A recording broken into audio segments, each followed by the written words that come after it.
Capítulo 78. Veneno. El rugido del dragón fue como un trompetazo. Si podéis imaginaros una trompeta del tamaño de una casa y hecha de piedra, de truenos y de plomo fundido. No lo noté en el pecho, lo noté en los pies, porque hizo temblar el suelo. El rugido nos hizo dar un brinco.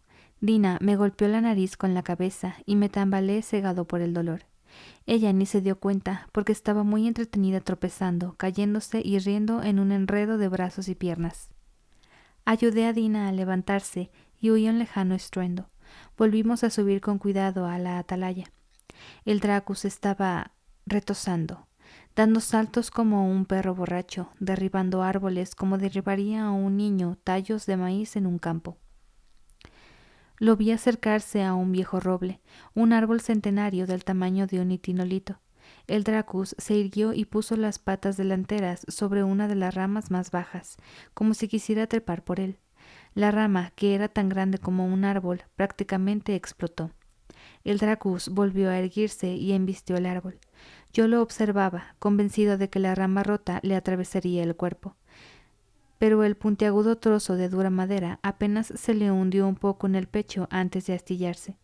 El Dracus se estrelló contra el tronco y aunque éste no se partió, se rajó produciendo un ruido parecido a un rayo. El Dracus se dio la vuelta, saltó, cayó y rodó sobre las piedras. Lanzó una gran llamarada y volvió a cargar contra el fracturado roble, golpeándolo como su enorme y plana cabeza, como forma de cuña. Esa vez logró derribar el árbol, produciendo una explosión de tierra y piedras al arrancarse las raíces del suelo. Yo solo atinaba a pensar en lo inútil que sería tratar de hacerle daño a aquella criatura. Empleaba más fuerza para revolcarse por el suelo de la que yo podía aspirar a reunir para enfrentarme a él. No vamos a poder matarlo, dije. Sería como atacar una tormenta. ¿Cómo vamos a hacerle daño? La llevamos hasta el borde de un precipicio, dijo Dina con toda naturalidad. ¿Cómo sabes que es una hembra? ¿Cómo sabes tú que es un macho? Replicó ella, y sacudió la cabeza como si quisiera despejarse. Da igual, no importa. Sabemos que le atrae el fuego. Encendamos fuego y prendamos una rama. Apuntó hacia unos árboles cuyas ramas colgaban por encima del precipicio. Entonces, cuando corra hacia ella para apagarlo, hizo una pantomima con las manos de algo que cae. ¿Crees que la caída acabaría con él? Pregunté con recelo. Bueno, dijo Dina, cuando tiras a una hormiga de una mesa no se hace daño, aunque para una hormiga eso debe de ser como caerse por un acantilado. Pero si tú o yo saltáramos desde un tejado nos haríamos daño, porque pesamos más. Por lo visto, cuanto más grande eres, más daño te haces. Miró al Dracus, y no se puede ser mucho más grande que eso. Dina tenía razón, por supuesto. Estaba hablando de la ley del cuadrado cúbica, aunque ella no supiera cómo llamarlo.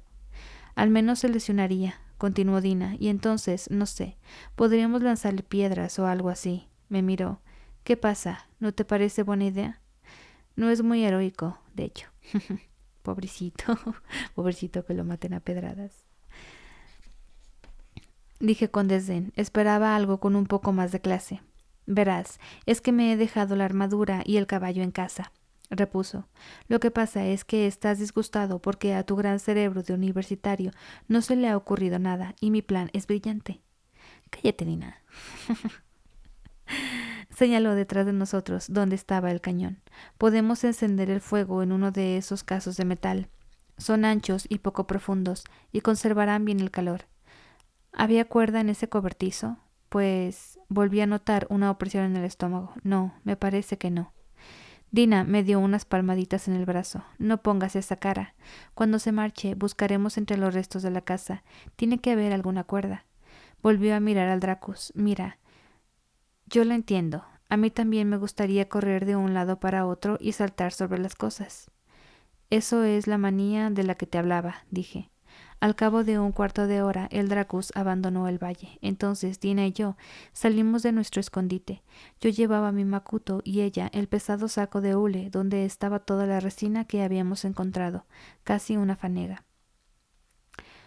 Pásame la piedra imán, pidió Dina, dejando el saco en el suelo. Se la di. Encuentra cuerda. Yo voy a buscarte un regalo. Se alejó a buen grado. ¿Qué? A buen paso. Su oscuro cabello ondulaba detrás de ella. Registré someramente la casa, haciendo todo lo posible para no respirar. Encontré un hacha, piezas de vajillas rotas, un barril de harina con gusanos, un colchón de paja mohosa, un rollo de cordel, pero ninguna cuerda. Dina dio un grito de alegría desde los árboles, corrió hacia mí y me puso una escama negra en la mano. El sol la había calentado. Era un poco más grande que la suya, pero tenía una forma más ovalada. Muchas gracias, mi señora. Ella, sonriente, hizo una reverencia. ¿Y la cuerda? Le mostré el rollo de vasto cordel. Esto es lo más parecido a una cuerda que he encontrado. Lo siento. Dina frunció el ceño un momento. Bueno, te toca a ti pensar un plan. ¿En la universidad no te han enseñado ningún truco de magia extraño y maravilloso? ¿Alguna de esas fuerzas oscuras que es mejor dejar en paz? Le di vueltas a la escama con la mano y lo pensé. Tenía cera, y esa escama podía ser un vínculo tan bueno como un pelo. Podía hacer un modelo del Dracus, pero ¿luego qué? No creía que una escaldadura en la pata molestara mucho a una bestia que se tumbaba cómodamente en un lecho de brasas. Pero con un modelo podía hacerse cosas más siniestras, cosas que ningún buen arcanista debía plantearse, cosas con agujas y cuchillos que podían dejar a un hombre sangrando, aunque estuviera a kilómetros de distancia. Verdaderas felonías. Estudié la escama que tenía en la mano. Estaba compuesta principalmente de hierro, y por el centro era más gruesa que la palma de mi mano. Aunque tuviera un modelo y un buen fuego de donde obtener la energía, dudaba que pudiera atravesar las escamas para herir al Dracus. Y lo peor era que, si lo intentaba, no sabría si había funcionado. No podía sentarme tranquilamente junto al fuego, clavándole agujas a un muñeco de cera, mientras a kilómetros de allí un Dracus drogado y enloquecido se revolcaba en los restos incendiados de la granja de una familia inocente. No, dije, no se me ocurre ningún truco de magia. Podemos ir a decirle al alguacil que tiene que reclutar a una docena de hombres armados con ballestas para que vayan a matar a un dragón adicto, furioso y grande como una casa. De pronto se me ocurrió. Envenenarlo, dije. Tendremos que envenenarlo. ¿Llevas encima un par de litros de arsénico? Me preguntó Dina con escepticismo. ¿Bastarían para matar a un bicho de ese tamaño? Con arsénico no. Le di un puntapié al saco de hule. Dina miró hacia abajo. Ah, dijo alicaída. ¿Y mi pony? Creo que tendrás que prescindir de él, pero aún nos quedará suficiente para comprarte un arpa. De hecho, creo que aún conseguiremos más dinero vendiendo el cadáver del Dracus. Las escamas deben de valer mucho, y a los naturalistas de la universidad les encantará. No hace falta que me convenzas, me cortó Dina. Sé que es lo que tenemos que hacer. Me miró y me sonrió. Además, si matamos al dragón, nos convertiremos en héroes. El dinero solo será un beneficio añadido. Me reí. Muy bien. Dije, creo que deberíamos volver a las colinas de los itinolitos y encender un fuego para atraerlo. Dina me miró con desconcierto. ¿Por qué? Sabemos que va a volver aquí. ¿Por qué no acampamos aquí y lo esperamos? Negué con la cabeza. Mira cuántos árboles de Denner quedan. Dina miró alrededor. ¿Ya se los ha comido todos? Asentí. Si lo matamos esta tarde, podremos volver a Trevon esta misma noche. Argüí. Estoy harto de dormir a la intemperie. Quiero darme un baño, comer algo caliente y dormir en una cama de verdad. Mientes, repuso ella alegremente. Estás mejorando, pero para mí eres transparente como un arroyo. Me hincó un dedo en el pecho. Dime la verdad. Quiero que vuelvas a Trevon, confesé, por si has ingerido más resina de la cuenta. No me fiaría de ningún médico que viva por aquí, pero seguramente tendrán medicina que yo puedo utilizar, por si acaso. Mi héroe. Dina sonrió. Eres un cielo, pero me encuentro bien, de verdad.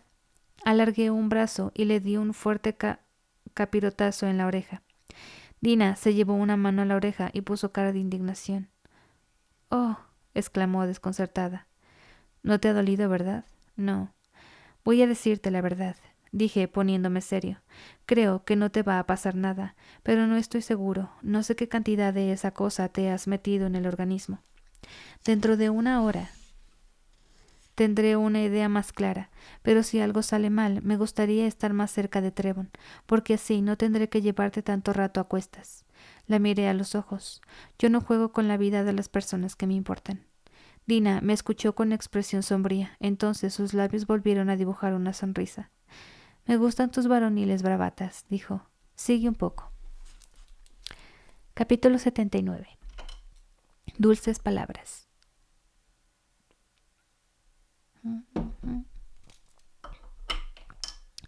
Tardamos cerca de 2 horas en volver a la colina de los Citinolitos. Habríamos podido llegar antes, pero la manía de Dina se estaba agravando, y toda esa energía además era un estorbo en lugar de una ayuda. Estaba muy distraída y se iba por donde le parecía en cuanto veía algo interesante.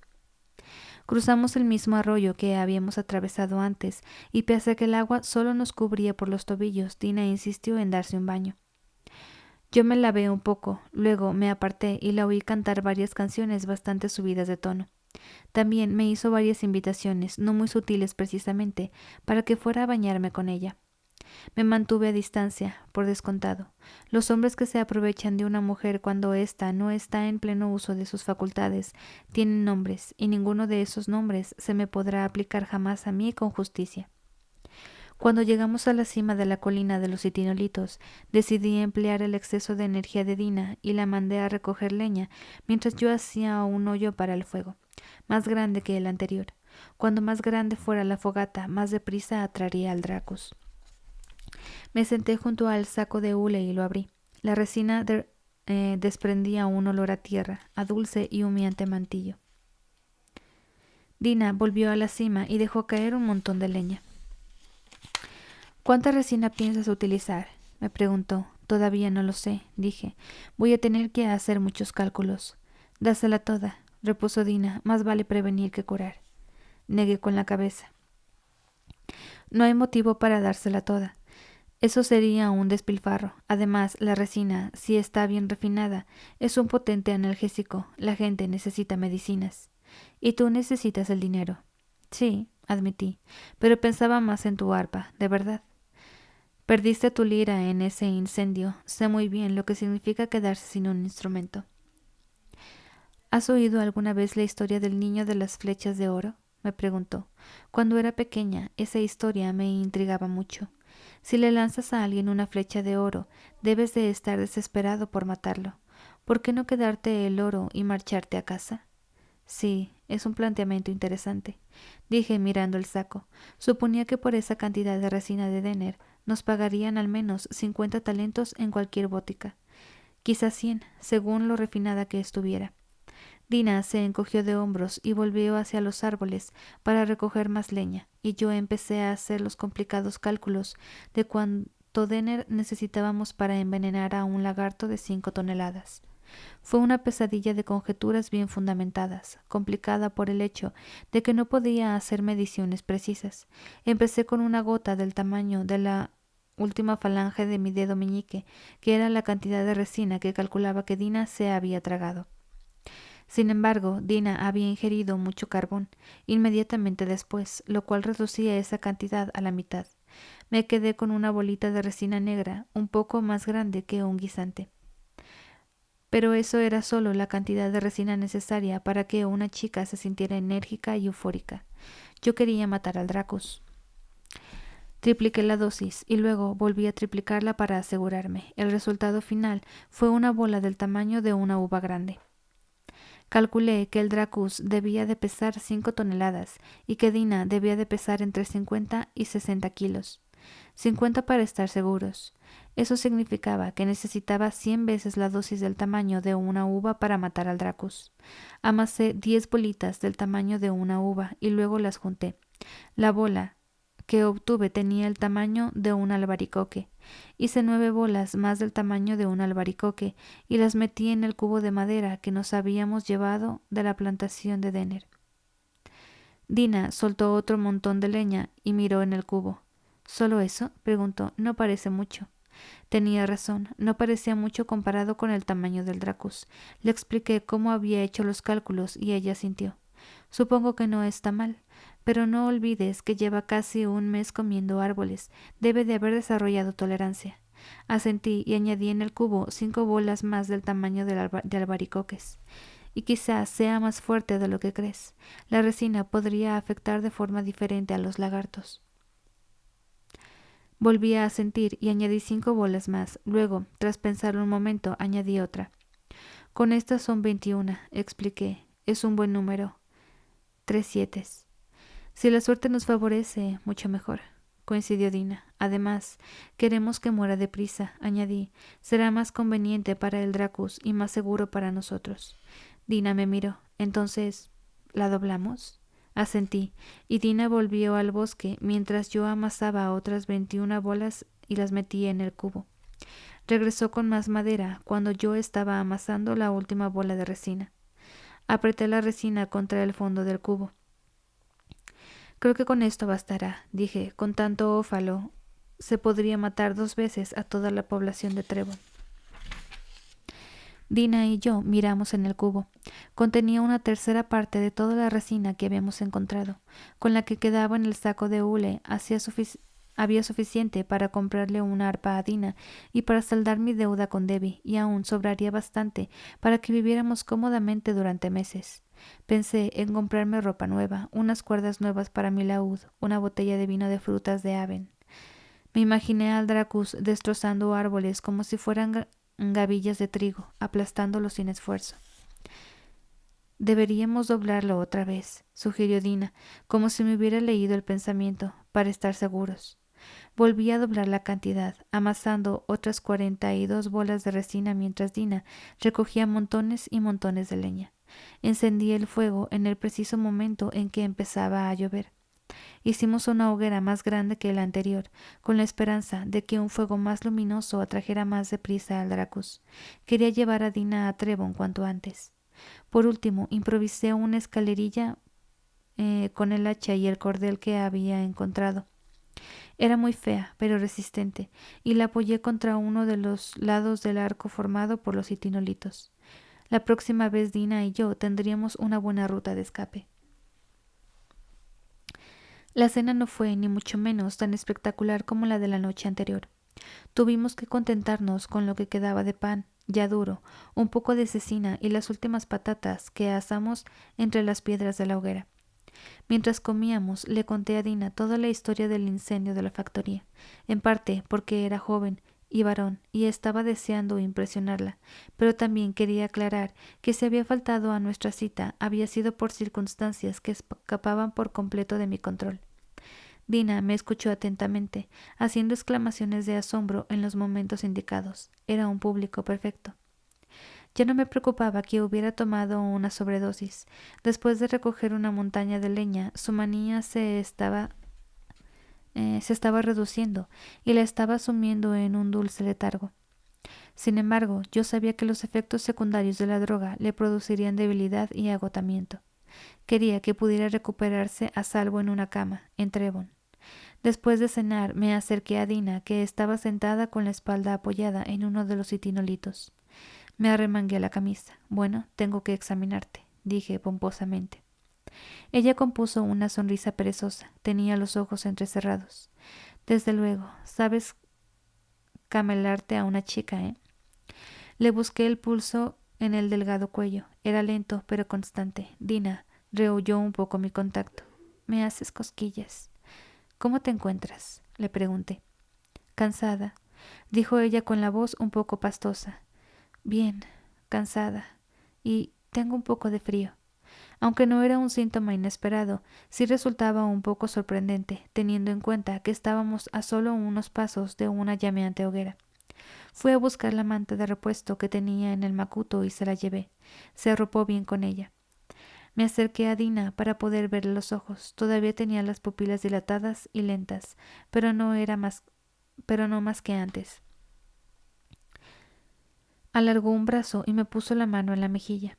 Tienes una cara adorable, dijo, mirándome con aire soñador. Es como la cocina perfecta. Reprimí una sonrisa. Dina había alcanzado la fase de delirio. Entraría y saldría de él hasta que un profundo agotamiento la arrastrara hasta la inconsciencia. Si ves a alguien hablando solo en un callejón de Tarbeán, lo más probable es que no esté loco, sino que sea un adicto a la resina, trastornado por un consumo excesivo de Denner. ¿Una cocina? Sí, afirmó ella. Todo hace juego y el cuenco del azúcar está donde debe. ¿Cómo respiras?, pregunté. Bien, dijo ella con tranquilidad. Noto un poco de presión, pero nada más. Al oír eso, se me aceleró un poco el corazón. ¿Qué quieres decir? Me cuesta respirar. A veces noto una opresión en el pecho, y como si respirara a través de un pudín. Río un poco. ¿He dicho pudín? Quería decir melaza, un dulce pudín de melaza. Eso me enojó, pero reprimí el impulso de recordarle que le había pedido que me avisara si notara algo raro al respirar. ¿Y ahora te cuesta respirar? Dina se encogió de hombros con indiferencia. Tengo que escuchar tu respiración, dije, pero aquí no tengo ningún instrumento para hacerlo, así que, si te desabrochas un poco la blusa, voy a apoyar la oreja sobre tu pecho. Dina puso los ojos en blanco y se desabrochó la blusa más de lo que era estrictamente necesario. Vaya, esto sí que es una novedad, dijo con malicia, y por un momento volvió a parecer la misma de siempre. Es la primera vez que veo a alguien emplear esa táctica. Me volví y pegué la oreja contra su esternón. ¿Cómo suena mi corazón?, me preguntó Dina. Lento, pero fuerte, respondí. Tienes un buen corazón. ¿Te dice algo? No, no oigo nada. Escucha bien. Respira hondo y no hables, dije. Necesito escuchar tu respiración. Escuché. El aire llenó los pulmones y noté que uno de los pechos de Dina presionaba contra mi brazo. Dina exhaló y noté su aliento cálido en la nuca. Se me puso la carne de gallina por todo el cuerpo. Imaginé la mirada de desaprobación de Arwyll. Cerré los ojos e intenté concentrarme en lo que estaba haciendo. Era como escuchar el viento entre las ramas de los árboles. Distinguí un débil crujido, como el ruido del papel al arrugarse, o como un débil suspiro, pero no se apresaban humedad ni burbujeo. «Qué bien te huele el cabello», dijo Dina. Me incorporé. «Estás bien», dije. «Pero sobre todo, avísame si esa sensación empeora o si cambia». Dina asintió dócilmente. Seguía sonriendo con aire soñador. Fastidiado por la tardanza del Dracus, puse más leña en el fuego. Miré hacia los riscos del norte, pero en la penumbra solo se veían los contornos de los árboles y las rocas. De pronto, Dina rió. «¿Te he llamado cuenco de azúcar?», preguntó mirándome con los ojos entrecerrados. «¿Estoy diciendo muchas tonterías?» «Solo es un poco de delirio», la tranquilicé. «Irá y vendrá hasta que te quedes dormida». «Espero que a ti te resulte tan divertido como a mí», dijo ciñendo la manta. «Es como soñar entre algodones, aunque menos cálido». Subí por la escalerilla hasta lo alto del litinolito, donde habíamos dejado nuestras cosas. Cogí un puñado de resina de Denner del saco de hule, la bajé y la puse al borde del fuego. La resina ardió toscamente, desprendiendo un humo acre que el viento impulsó hacia el noroeste, hacia los invisibles riscos. Con suerte, el Dracos lo olería y vendría corriendo.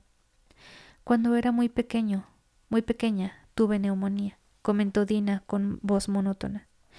«Por eso tengo los pulmones delicados. Es espantoso no poder respirar a veces». Con los ojos entornados, como si hablara sola, continuó. «Dejé de respirar y durante 2 minutos estuve muerta. A veces me pregunto si todo esto no será una especie de error, si no debería estar ya muerta. Pero si no es ningún error, tiene que haber alguna razón para que esté aquí. Pero si hay alguna razón, no sé cuál es».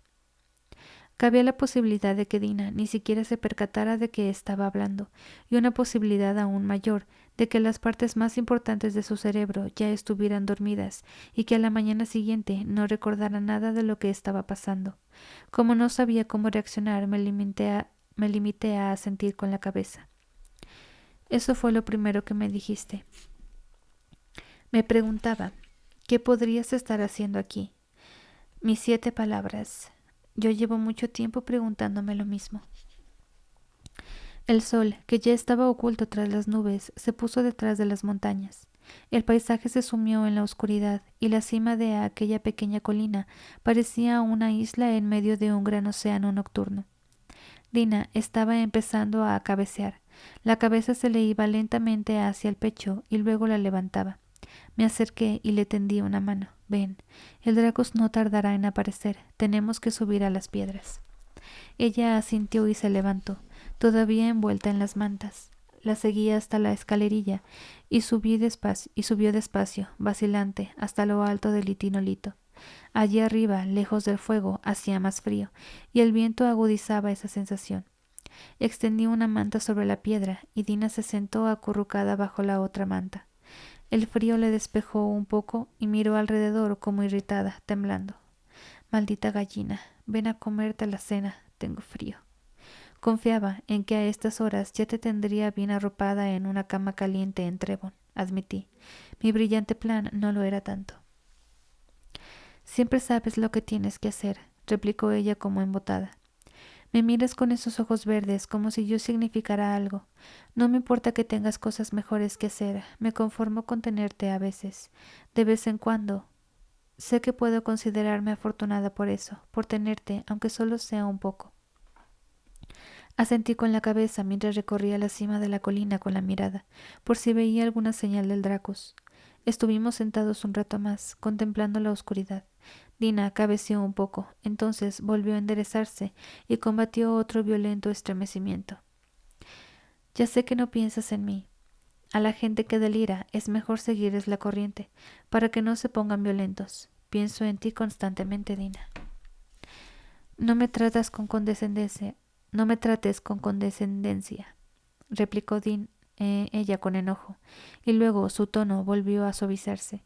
No piensas en mí como yo en ti, no me importa. Pero si también tienes frío, podrías acercarte y rodearme con los brazos, solo un poco. Con un nudo en la garganta me acerqué y me senté a su lado y la abracé. Qué bien, dijo ella más relajada.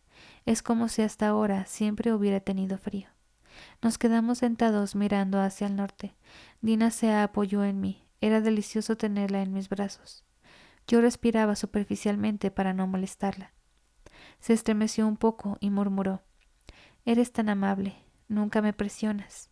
Volvió a interrumpirse y se dejó caer un poco más sobre mi pecho. Entonces se animó. Podrías presionarme, ¿no? Un poco. Me quedé allí sentado, a oscuras, sujetando su cuerpo dormido. Dina era suave y tibia, indescriptiblemente preciosa. Yo nunca había abrazado a una mujer. Tras unos momentos empezó a dolerme la espalda, que tenía que soportar mi peso y el suyo. Se me durmió una pierna. El cabello de Dina me hacía cosquillas en la nariz. Sin embargo, no me moví por temor a estropear aquel momento, el más maravilloso de mi vida. Dina se movió en sueños, entonces empezó a resbalar hacia un lado y despertó sobresaltada. Túmbate, me dijo. Su voz volvió a ser la de siempre. Empezó a mover la manta, tirando de ella para que no se interpusiera entre nosotros dos. Ven, tú también debes de tener frío. No eres sacerdote, así que nadie te va a reprender por ello. Estaremos bien, solo para protegernos del frío. La abracé y ella nos cubrió a los dos con la manta. Nos tumbamos de lado, como dos cucharas en un cajón. Le puse un brazo bajo, un brazo bajo la cabeza, a modo de almohada.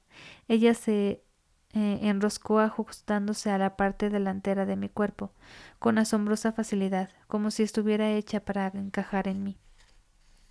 Allí tumbado comprendí que antes me había equivocado. Ese era el momento más maravilloso de mi vida. Nina se movió un poco, aún dormida. Ya sé que no lo decías en serio, dijo con claridad. ¿Qué era lo que no decía en serio? Pregunté en voz baja. Su voz había cambiado, ya no era una voz soñolienta y cansada. Me pregunté si estaría hablando en sueños. Antes has dicho que me dejarías inconsciente de un puñetazo y me obligarías a tragarme los carbones. Tú nunca me pegarías. Giró un poco la cabeza, ¿verdad que no? Ni siquiera por mi propio bien. Sentí que me recorría un escalofrío. ¿Qué quieres decir? Hubo una larga pausa, y cuando empezaba a pensar que se había quedado dormida, Dina añadió: No te lo he contado todo. Sé que Fresno no murió en la granja. Cuando iba hacia el fuego, él me encontró. Vino y me dijo que todos habían muerto. Dijo que la gente sospecharía si yo era la única superviviente. Sentí una intensa rabia. Sabía lo que venía a continuación, pero dejé hablar a Dina. No quería oírlo, pero sabía que ella necesitaba contárselo a alguien. No lo hizo por las buenas, puntualizó. Se aseguró de que yo estaba de acuerdo. Yo sabía que si me lastimaba yo misma no parecería convincente. Él se aseguró de que yo estaba de acuerdo. Me hizo pedirle que me pegara, solo para estar seguro. Y tenía razón. Mientras hablaba estaba completamente inmóvil. Incluso así, en el pueblo pensaron que yo había tenido algo que ver con la matanza.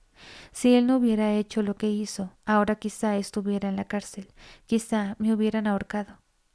Se me revolvió el estómago. Dina, dije, un hombre capaz de hacerte eso no merece que le dediques tu tiempo, ni un solo minuto de tu tiempo. No se trata de que sea solo media hogaza, se trata de que está podrido. Tú te mereces algo mejor. ¿Quién sabe lo que me merezco? Él no es mi mejor hogaza, es mi única hogaza, o él, o el hambre. Tienes otras salidas, dije, y entonces me atasqué, porque me acordé de mi conversación con Deok. Te tengo a ti, dijo ella adormilada. Distinguí una débil sonrisa en su voz, como la de un niño arropado en la cama. ¿Serías mi príncipe azul y me protegerías de los cerdos? ¿Y me cantarás canciones? ¿Me subirás a toda prisa a los árboles? No terminó la frase. Sí, lo haré. Contesté, pero me di cuenta, por el peso de su cuerpo contra mi brazo, de que por fin se había quedado dormida.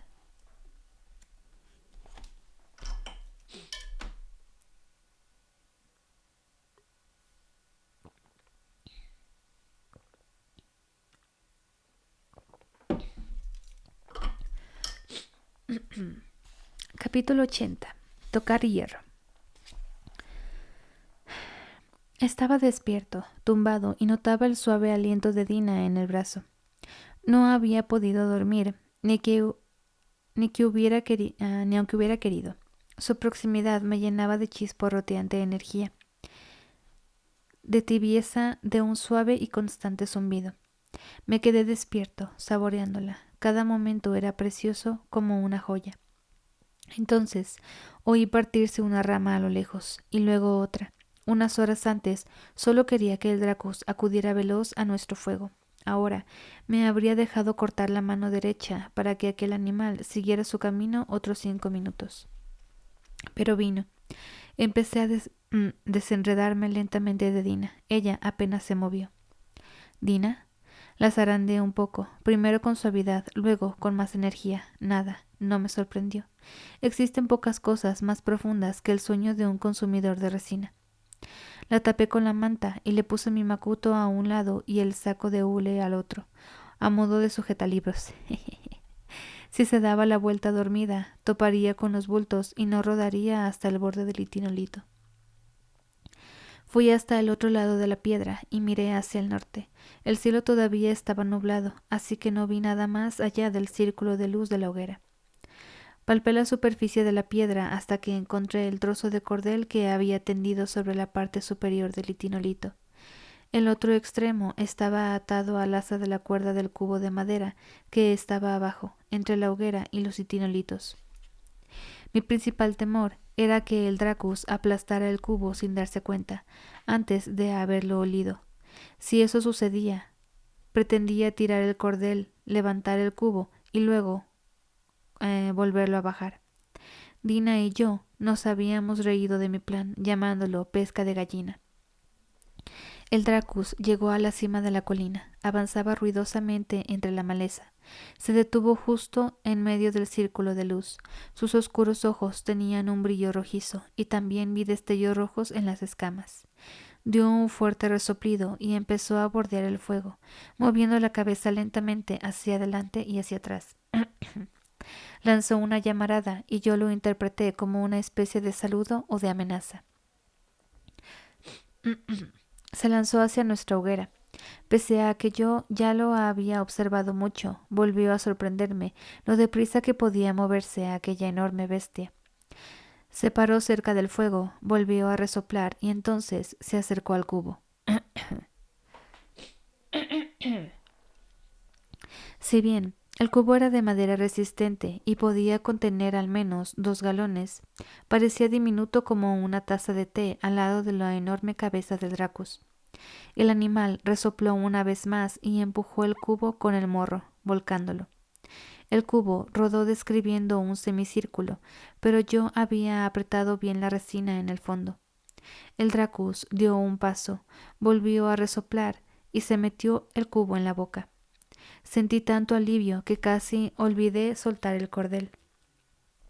Se me escapó de las manos cuando el Dracus masticó un poco el cubo, destrozándolo con sus grandes mandíbulas. Entonces movió la cabeza hacia arriba y hacia abajo y se tragó aquella masa pegajosa. Di un hondo suspiro de alivio y me relajé mientras el Dracus describía un círculo alrededor del fuego. Lanzó una llamarada azul y luego otra. Entonces se dio la vuelta y se lanzó contra la hoguera, retorciéndose y aplastándola contra el suelo. Una vez que la hoguera estuvo aplastada, el Dracus empezó a hacer lo de siempre. Buscó los leños que se habían diseminado, se revolcó sobre ellos hasta extinguirlos y luego se los comió. Yo imaginaba cada palo que se tragaba y cómo éste impulsaba la resina de Denner hacia su molleja, mezclándola, triturándola y obligándola a disolverse. Tardó un cuarto de hora en completar su círculo alrededor de la fogata. Según mis cálculos, la resina ya debía de haber hecho efecto. Había ingerido 6 veces la dosis letal. Tendría que pasar rápidamente por las fases iniciales de euforia y manía. Luego vendría el delirio, la parálisis, el coma y la muerte. Si no había calculado mal, todo el proceso duraría 1 hora, quizá menos. Sentí remordimiento mientras lo veía pasearse por allí, aplastando los troncos diseminados. Era un animal magnífico. Matarlo aún me gustaba menos que desperdiciar ófalo por valor de más de 60 talentos. Pero tenía que pensar en lo que podía pasar si dejaba que las cosas siguieran su curso. No quería tener que cargar con la muerte de personas inocentes. El animal no tardó en dejar de comer. Se revolcó sobre las ramas esparcidas por el suelo, apagándolas. Se movía con más ímpetu, una señal de que el Denner estaba empezando a actuar. El Dracus empezó a gruñir, produciendo un ruido grave y profundo. Grr, grr. Lanzaba una llamarada azul, se revolcaba. Grr, llamarada, revolcón. Al final solo quedó un lecho de relucientes brasas, como la vez anterior.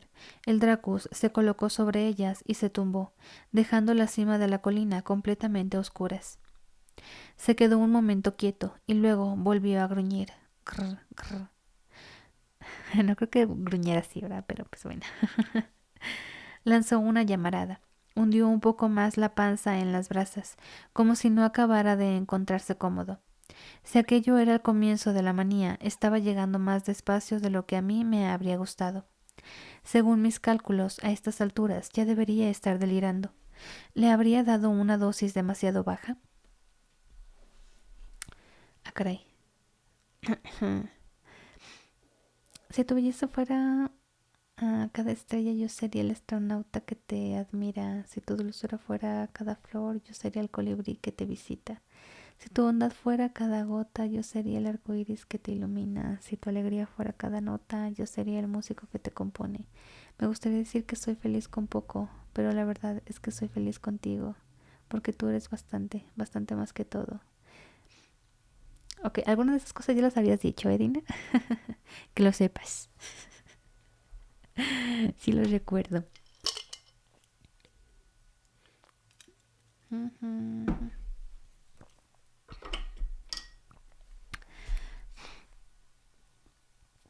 Mis ojos se adaptaron poco a poco a la oscuridad, y entonces reparé en que había otra fuente de luz. Al principio pensé que el cielo se había despejado y que la luna asomaba por detrás del horizonte, pero cuando miré hacia atrás comprendí qué pasaba. Hacia el sur, a no más de 3 kilómetros, Trevon desprendía una intensa luz. No era la débil luz de velas en las ventanas, sino la de unas altas llamas que se alzaban por todas partes. Por un instante creí que el pueblo entero se había incendiado. Me quedé sin materia en plena obra. Sí, lo noto, lo noto. Entonces me di cuenta de que estaba pasando. Era el festival de la cosecha. Había una gran fogata en medio del pueblo y otras más pequeñas frente a las casas, donde la gente ofrecía sidra a los cansados jornaleros. Beberían y lanzarían sus engendros al fuego, muñecos hechos con gavillas de trigo, de centeno, de paja, de heno, muñecos que construían para luego quemarlos, un ritual para celebrar el final del año, con el que se suponía que se ahuyentaba a los demonios. Oí gruñir al Dracus detrás de mí. Miré hacia abajo. El animal estaba orientado hacia Trevon, hacia los oscuros precipicios que había más al norte. Ani, ¿cuándo hará directo en otro horario? Yo pienso que no sé si mañana, que es cuando, es que los fines de semana es cuando tengo tiempo para hacer stream más temprano. Y cuando termine de leer este libro para ponerme a dibujar y demás, pues sí necesito hacerlo más tempranito. En la mañana pues ahí sí, a menos que sea el domingo, pero tengo que acomodar ahí mis horarios. Me perdí aquí. No soy una persona religiosa, pero he de reconocer que ese día recé de todo corazón a Telú y a sus ángeles y le pedí que el Dracus se muriera, que se quedara plácidamente dormido y se muriera antes de volverse y ver el fuego de Trevon. Esperé unos minutos que se me hicieron eternos. Al principio pensé que el Dracus dormía, pero a medida que mejoraba mi visión vi que movía la cabeza hacia adelante y hacia atrás, hacia adelante y hacia atrás. Mis ojos se acostumbraron más a la oscuridad y me pareció que los fuegos de Trevon ardían con mayor intensidad.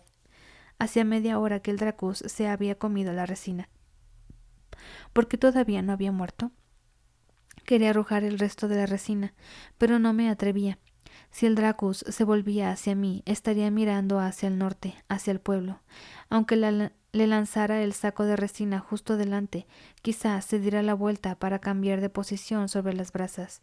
Quizás sí. Entonces el Dracus dio un estruendoso rugido. No me cupo duda de que en Trevon todos lo habían oído. No me habría sorprendido que lo hubiera oído hasta en Imre. Miré a Dina. Ella se rebulló en sueños, pero no despertó.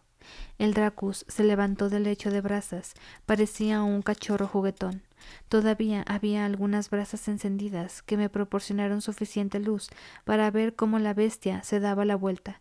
Empezó a lanzar mordiscos al aire. Giró sobre sí mismo. No, dije, no. Haremos la dibujación. Sí, haremos la dibujación. Miró hacia Trevon. Las llamas de las hogueras del pueblo se reflejaron en sus grandes ojos. El animal lanzó otra gran llamarada azul que describió un amplio arco. Era el mismo gesto que había hecho antes, un saludo o un desafío. Echó a correr, destrozando la ladera de la colina con su desenfreno. Lo oí chocar y partir los árboles. Otro rugido. Encendí mi lámpara simpática. Me acerqué a Dina y la zarandeé sin miramientos. Dina, despierta. Ella apenas se movió. Le levanté un párpado y le examiné las pupilas.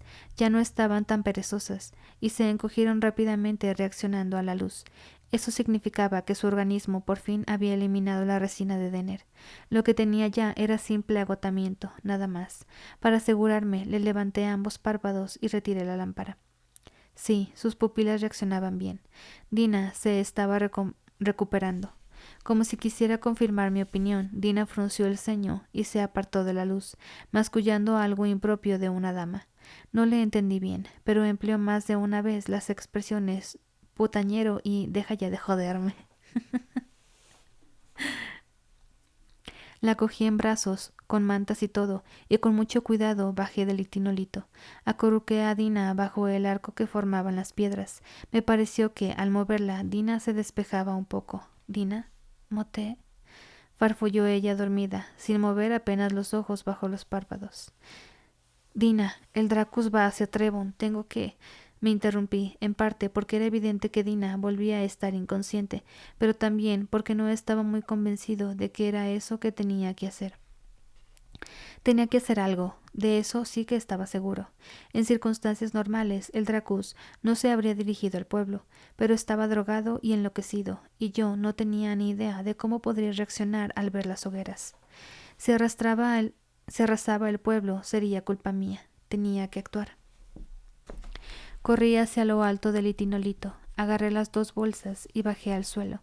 Vacié el macuto y lo esparcí todo por el suelo. Cogí las flechas de ballesta, las envolví en mi camisa rota y las metí en el macuto. También guardé la dura escama de hierro y la botella de aguardiente, convenientemente protegida con el saco de hule. Tenía la boca seca, así que bebí un rápido trago de agua de odre. Lo tapé y se lo dejé a Dina. Cuando despertara tendría mucha sed. Me coloqué el macuto en bandolera y tensé la correa. Entonces encendí la lámpara simpática, cogí el hacha y eché a correr. Tenía que matar un dragón. ¡Ah, perra!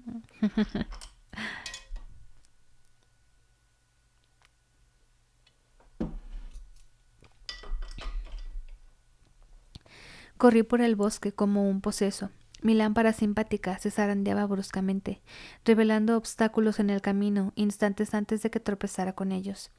No es de extrañar que me cayera y que fuese rodando cuesta abajo. Cuando me levanté, encontré la lámpara encendida, pero dejé el hacha, porque en el fondo sabía que no iba a servirme para nada contra el Dracus. Me caí 2 veces más antes de llegar al camino. Entonces bajé la cabeza como un velocista y puse rumbo a las lejanas luces del pueblo. Sabía que el Dracus corría más que yo, pero confiaba en que los árboles le impidieran ir muy deprisa y que lo desorientaran. Si lograba llegar antes que él al pueblo, podría alertar a los vecinos y ayudarlos a prepararse. Claro, como si te fueran a hacer caso. Pero cuando entreví el camino entre los árboles, vi que las llamas eran más intensas que antes. Había casas en llamas, oí el bramido del Dracus, casi constante, interrumpido tan solo por gritos y chillidos. Al llegar al pueblo, reduje el paso y recobré el aliento. Entonces, trepé por la fachada de una casa hasta un tejado para evaluar la situación. En la plaza del pueblo, la fogata estaba esparcida por todas partes. Algunas casas y tiendas cercanas estaban destrozadas como barriles podridos y la mayoría estaba en llamas. El fuego parpadeaba entre las tejas de algunos tejados. De no ser por la lluvia de la noche pasada, no se habrían encendido solo unos cuantos edificios, sino el pueblo entero. Sin embargo, era cuestión de tiempo que el incendio acabara extendiéndose. No vi al Dracus, pero oí los sonoros crujidos que hizo al revolcarse sobre los restos de una casa incendiada. Vi elevarse una llamarada azul por encima de los tejados y le oí rugir otra vez. Ese sonido me hizo sudar. ¿Quién sabía qué podía estar pasando por su mente, aturdida por la droga? Había gente por todas partes. Algunos estaban sencillamente de pie, aturdidos, otros eran presa del pánico y corrían hacia la iglesia con la esperanza de encontrar cobijo en el alto edificio de piedra o en la gran rueda de hierro colgada de su fachada y que les prometía protección de los demonios. Pero las puertas de la iglesia estaban cerradas y tenían que buscar cobijo en otro sitio. Había gente asomada a las ventanas de sus casas, horrorizadas y sollozando, pero un número sorprendente de personas conservaba la calma y estaban formando una cadena de cubos desde la cisterna del pueblo, en lo alto del ayuntamiento, hasta un edificio en llamas. Y entonces de pronto supe que tenía que hacer. Fue como si hubiera subido a un escenario. El miedo y la vacilación me abandonaron. Lo único que faltaba era que yo interpretara mi papel. Salté a un tejado cercano y recorrí algunos más hasta llegar a una casa que estaba cerca de la plaza del pueblo y cuyo tejado empezaba a arder. Arranqué una gruesa teja encendida por un borde y eché a correr por el tejado hacia el ayuntamiento. Solo había recorrido 2 tejados cuando resbalé. Me percaté, aunque demasiado tarde, de que había saltado al tejado de la posada.